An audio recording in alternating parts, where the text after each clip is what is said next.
آج کے مقالے کا عنوان ہے جی فسانہ آزاد میں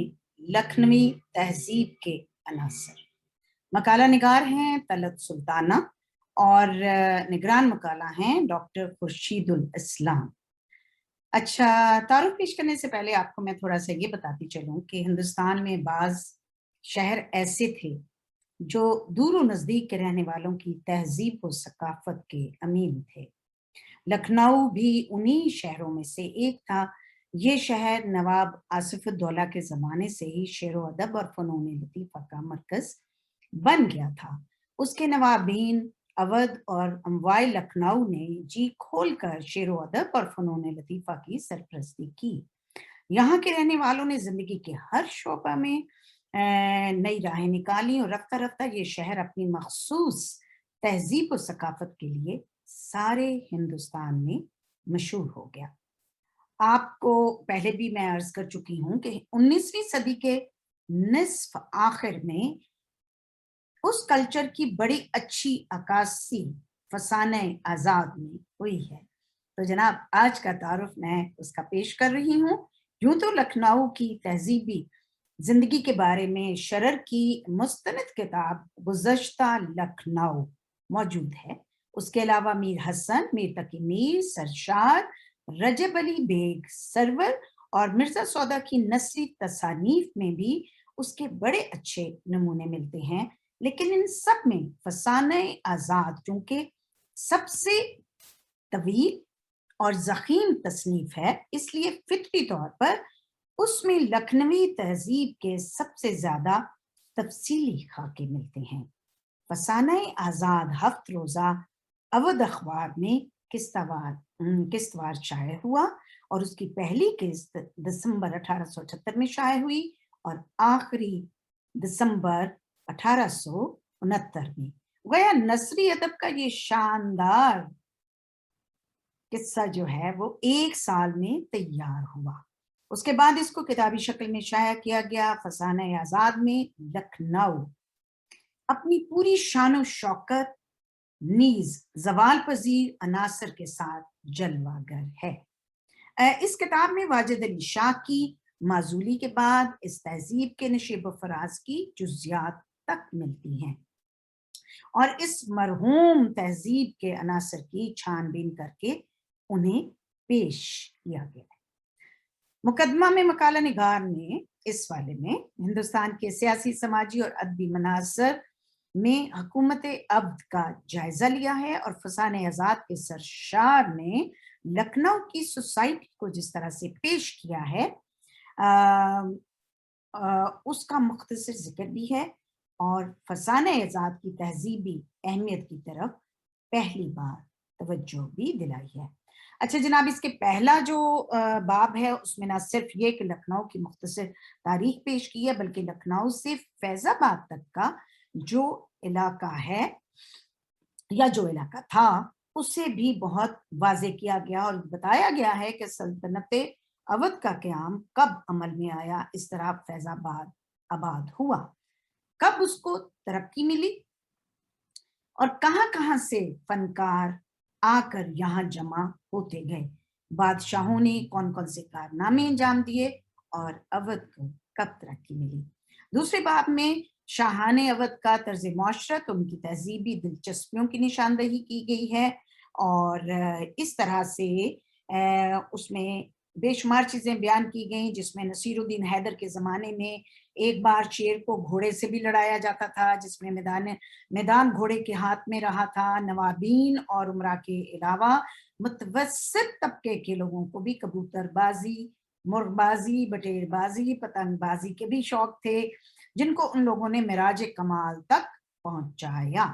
تو یہ سارا کا سارا ذکر جو ہے وہ کیونکہ لکھنؤ کے عہد شباب میں دولت کی فراوانی بھی تھی اور عشرت کا دورہ بھی تھا، اسی طرح سے محرم کی محفلیں بھی زور و شور سے منائی جاتی تھی۔ ان تمام کا تذکرہ جو ہے وہ باب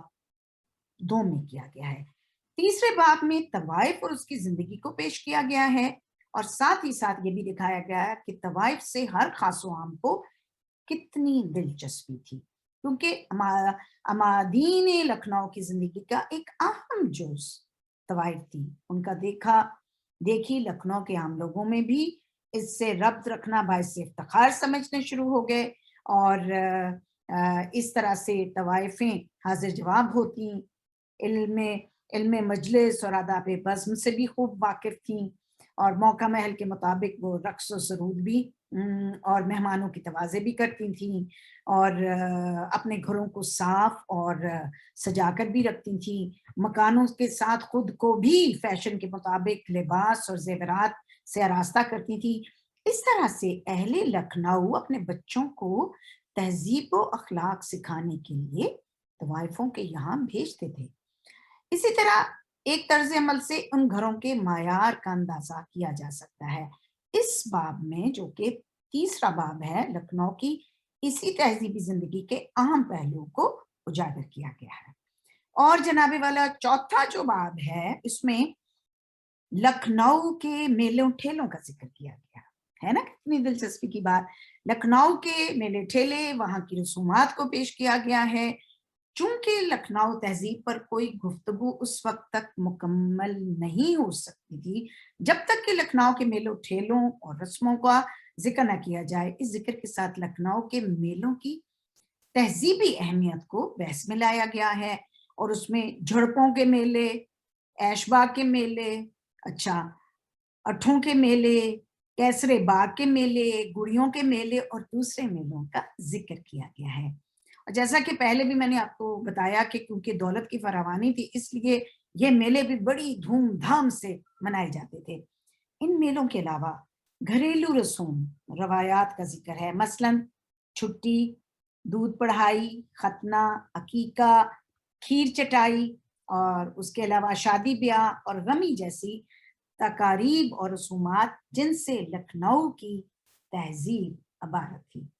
یہ رسوم بڑی دھوم دھام سے منائی جاتی تھی، اور ان تمام باتوں پر جس قدر پیسہ صرف کیا جاتا تھا، ہاں جی جناب، جس قدر پیسے کی فراوانی ہو تو پھر کہیں تو استعمال کرنا ہے، لیکن یہ سب کچھ جو ہے صنعت و حرفت کے میدان نے بھی اہل لکھنؤ کی لطافت اور مذاق اور ان کی رعنائی خیال ایک نیا رخ دیتا، اور یہ سارا کا سارا اس کے اس والے چیپٹر میں اس کا ذکر کیا گیا ہے۔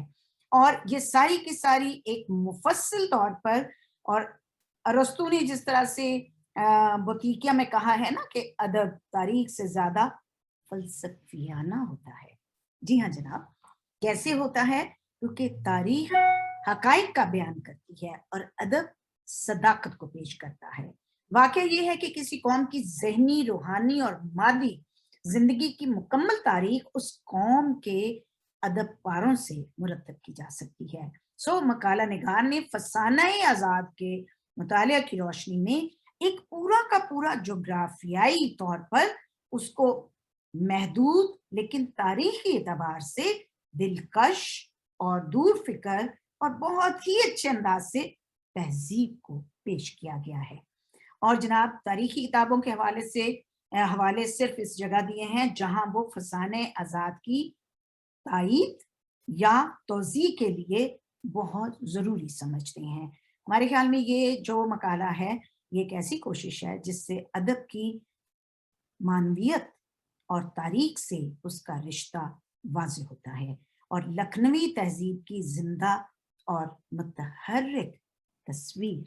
سامنے آتی ہے۔ ضرور اس مقالے کو پڑھیے گا اور اس کا تعارف، لیکن آپ یہ کہاں سے پڑھیں گے؟ جناب، ہم حاضر ہیں نا، ہندوستان کا یہ مقالہ جو ہے اس کی یونیورسٹی کا ہم آپ کے لیے لا رہے ہیں، پوری کی پوری لکھنؤ تہذیب کو سمجھنے کے لیے، پڑھنے کے لیے جن کا اس میں دلچسپی ہے، وہ میری آنے والی کتاب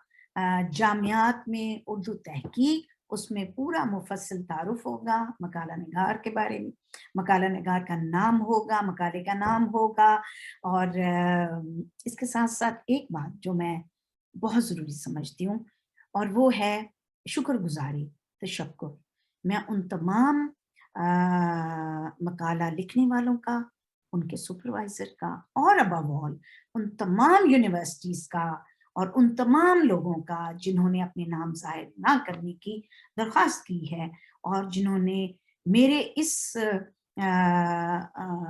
کاوش کو، تحقیق کی کاوش کو ممکن بنایا، میں ان سب کی دل و جان سے شکر گزار ہوں، کیونکہ اگر یہ سب سورسز اور یہ میری ایک اجتماعی ٹیم ورک نہ ہوتا تو شاید میری آنے والی کتاب جو ہے جامعات میں اردو تحقیق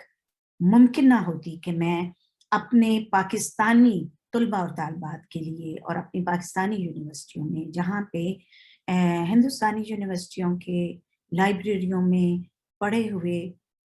بہت سارا کام جو ہے وہ ہمارے اسٹوڈنٹس کی پہنچ سے باہر ہے، ان تک لے کے آنا ممکن نہ بنا سکتی۔ اس کے ساتھ ہی اجازت چاہوں گی، اور دعا میں یاد رکھیے گا اگلا مقالہ لے کر پھر آتی ہوں تھوڑے سے انتظار کے بعد۔ اللہ حافظ۔